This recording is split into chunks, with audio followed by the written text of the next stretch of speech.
வணக்கம் மக்களே, நான் உங்கள் மீன்கார பொண்ணு. நம்ம இன்றைக்கி என்ன சாப்பிட போகிறோன்னா, இன்றைக்கி கனவா சாப்பிட போகிறோம்.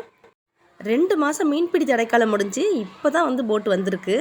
இந்த கனவாவில் மை இருக்கும். இந்த மை எடுத்துகிட்டு தலைப்பகுதியில் பல் இருக்கும், அதையும் எடுத்துடணும். கனவாவை சுத்தம் பண்ணி எடுத்தாச்சு.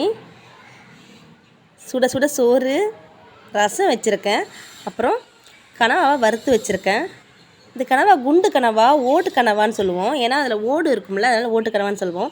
பிள்ளைங்க இந்த கனவாவை ரொம்ப விரும்பி சாப்பிடுவாங்க. ரொம்ப சதையாக இருக்கும், முள்ளே இருக்காது. மீன் மாதிரி ரொம்ப சதையாக இருக்கும். அதே போல் ரொம்ப மெதுவாக இருக்கும். கொஞ்சமாக தயிர் வச்சுருக்கேன். கனவாலே நீட்டு கனவா இருக்குது, ஒரு சடக்கனவா இருக்குது. அதையெல்லாம் விட இந்த கனவா ரொம்ப மெதுவாக இருக்கும்.